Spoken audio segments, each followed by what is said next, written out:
हवामान परिस्थिती संदर्भात ताजा अंदाज देणारे आपण बघतो की मान्सून महाराष्ट्रामध्ये अतिशय चांगली प्रगती करत असल्यामुळे आणि मान्सून ट्रप किंवा मान्सूनचा आस हा महाराष्ट्रात असल्यामुळे सध्या महाराष्ट्रामध्ये मोठ्या प्रमाणात पाऊस पडतोय. धाराशिव, लातूर, सोलापूर, कोल्हापूरचा पूर्व भाग आणि सांगलीच्या काही भागामध्ये म्हणजे पूर्व भागामध्ये खास करून पावसाचं प्रमाण कमी आहे.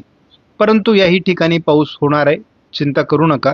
त्या संदर्भातला अंदाज आपण उद्या सकाळच्या व्हिडिओमध्ये घेऊया.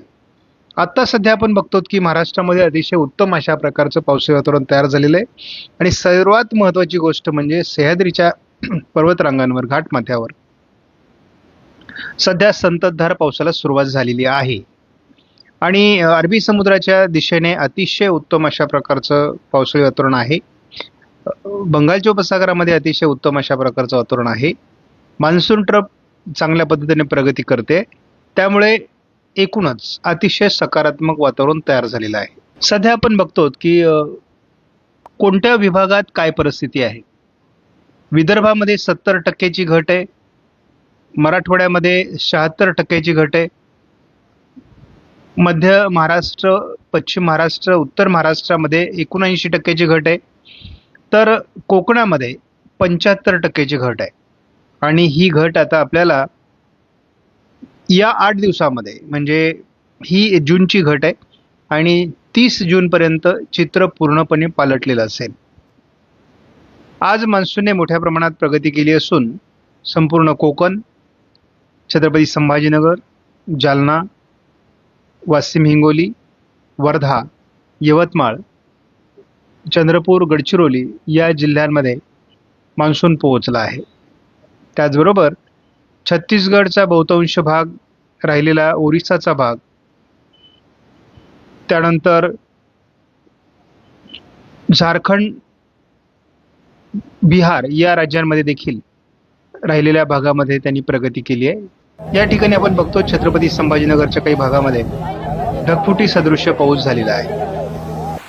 जालन्याच्या काही भागात देखील आपल्याला आज ओढे नाले प्रवाहित झालेले बघायला मिळाले. ढगफुटी सदृश्य झालेल्या पावसामुळे शेतातून बाहेर पडलेलं पाणी कशा पद्धतीने झेपावतं हे आपण या ठिकाणी बघतो. अनेक ठिकाणी ओढे नदी नाल्यांना पूर आलेला आहे. बऱ्याच ठिकाणी महाराष्ट्रामध्ये संततधार पाऊस आज होता. काही ठिकाणी ढगफुटी सदृश्य, काही ठिकाणी जोरदार पाऊस आपल्याला बघायला मिळाला. मान्सून सक्रिय झालेला आहे, त्यामुळे आपल्याला त्याविषयी फार दिशा बघण्याची गरज नाही वाऱ्यांची. आपण या ठिकाणी बघतो की महाराष्ट्राच्या बहुतांश भागामध्ये उद्या पावसाळी वातावरण दाखवण्यात आले, जे 2 दिवसापूर्वी दाखवलं जात नव्हतं. JFS मॉडेलकडून केवळ ECMWF मॉडेल हे दाखवत होतं. म्हणजे हा मॉडेलमधला एरर कशा पद्धतीने बदलतो हे आपल्या लक्षात येईल. तारखेला सुद्धा बघू शकतो की कोकण किनारपट्टीला एक जबरदस्त वातावरण तयार होण्याचे संकेत गोव्याच्या दरम्यान एक दाखवण्यात आलेले आहेत. त्यामुळे होऊ शकतं की कोकणात अतिवृष्टीचे प्रसंग काही ठिकाणी निर्माण होऊ शकतात. महाराष्ट्रात पावसाचा जो आढावा आहे तो कायम आहे आणि आपण या ठिकाणी तीच परिस्थिती 26 तारखेलाही बघतो. म्हणजे आता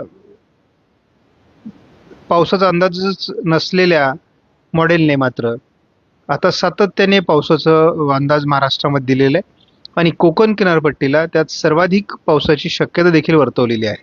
हा 3 दिवसाचा अंदाज आहे. आपण JFSचा अंदाज बघितलेला आहे. आता आपल्याला अंदाज बघायचा आहे तो ECMWF मॉडेलचा आणि ECMWF मॉडेलमध्ये सुद्धा तोच अंदाज दिलेला आहे जो JFSने दाखवलेला आहे आणि हे साम्य पहिल्यांदा तयार झाले. आपल्याला कोकण किनारपट्टीला पुन्हा अतिवृष्टीची शक्यता दाखवण्यात आलेली आहे. मुंबईपासून तर जवळपास ही गोव्यापर्यंत आहे. शिवाय आपल्याला महाराष्ट्रामध्ये मराठवाडा विभागामध्ये आणि विदर्भात देखील मोठं पावसाळी क्षेत्र राहील. केवळ या भागामध्ये थोडं पावसाचं क्षेत्र कमी दाखवण्यात आलं आहे आणि थोडं सोलापूर दक्षिण आणि सांगली भागामध्ये या ठिकाणी थोडं पावसाळी वातावरण उद्या कमी दाखवण्यात आलेलं आहे. आता 25 तारखेला ECMWF मॉडेल काय दाखवतं? मुंबईसहित या भागामध्ये पाऊस कमी होईल आणि एक कमी दाबाचं क्षेत्र या ठिकाणी विकसित होण्याची शक्यता आहे. ते स्थानिक स्वरूपाचं असू शकतं आणि याही ठिकाणी एक कमी दाबाचं क्षेत्र हलक्या स्वरूपात असणार आहे. आता 26 तारखेला काय दाखवलंय, तर नांदेड, लातूर आणि सोलापूरच्या काही भागामध्ये, खास करून अहिल्यानगरपर्यंत, बीडपर्यंत, म्हणजे हा कुठला भाग आला, जवळजवळ संपूर्ण विदर्भ आणि पूर्व मराठवाडा या भागामध्ये हे आहे. केवळ छत्रपती संभाजीनगरच्या उत्तरेकडे जळगाव, नंदुरबार, धुळे, नाशिक, अहिल्यानगर पश्चिम, पुणे, सातारा, कोल्हापूर, सांगली या भागात पाऊस असणार नाही. बाकी ठिकाणी पाऊस असणार आहे आणि हळूहळू आता कोकण किनारपट्टीला पुन्हा पाऊस वाढायला लागेल. हा केवळ 3 दिवसाचा अंदाज आहे. उद्याच्या सकाळच्या व्हिडिओमध्ये आपण पुन्हा 10 दिवसाचा अंदाज घेणार आहोत.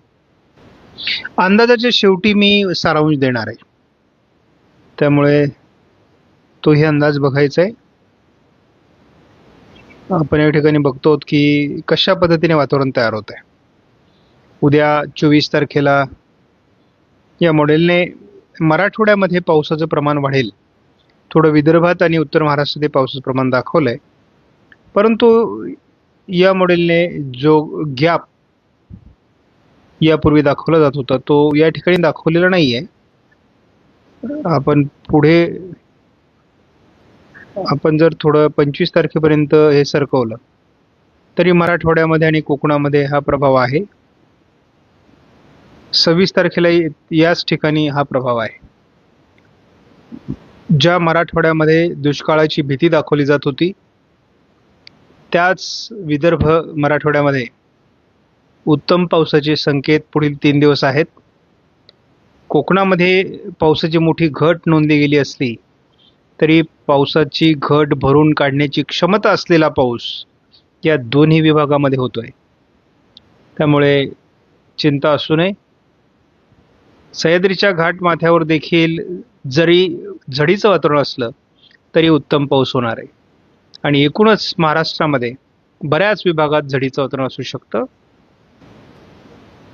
सध्या मॉडेलने रत्नागिरी, सिंधुदुर्ग आणि रायगड अगदी मुंबईपर्यंत मोठं पावसाळी क्षेत्र आता सध्या दाखवलेलं आहे.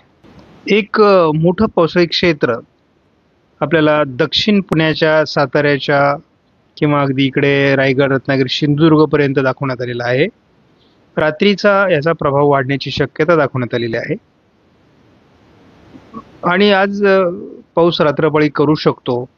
बऱ्याच ठिकाणी झडीच्या स्वरूपाचा पाऊस घाटमाथ्यावर किंवा अगदी जळगाव, नाशिक, छत्रपती संभाजीनगर, अगदी वाशिम, हिंगोली, परभणी, सोलापूर, बीड, अहिल्यानगर, छत्रपती संभाजीनगर, नाशिक, अकोले या सर्व भागामध्ये असू शकतो.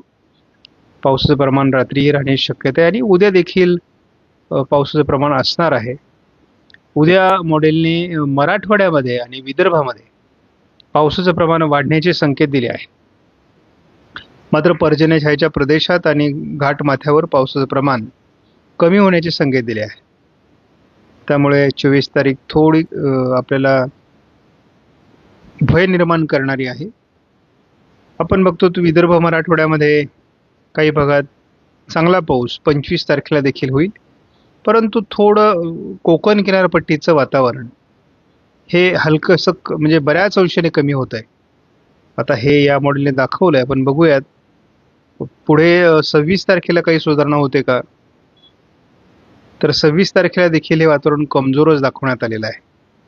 म्हणजे 24, 25 आणि 26 हे महाराष्ट्रामध्ये कमी पावसाचा कालावधी असू शकतो असा अंदाज आहे. बाकी अंदाज आपण सविस्तर उद्या सकाळच्या व्हिडिओमध्ये बघणारच आहोत. आता आपण या ठिकाणी बघतो की सध्या मग पाऊस पुढील 3 दिवसामध्ये पावसाचा जोर कोणत्या विभागात राहील, तर सुरुवातीला पावसाचा जोर या विभागामध्ये राहण्याची शक्यता काही प्रमाणामध्ये व्यक्त झालेली आहे.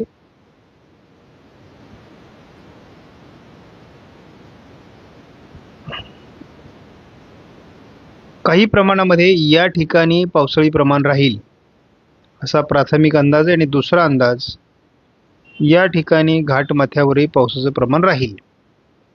साधारणपणे हा एक अंदाज आहे. त्यानंतर आपण बघतो की वातावरणात थोडा सकारात्मक बदल या विभागात सातत्याने आपल्याला बघायला मिळतोय. आणि पुढे या विभागात देखील पाऊस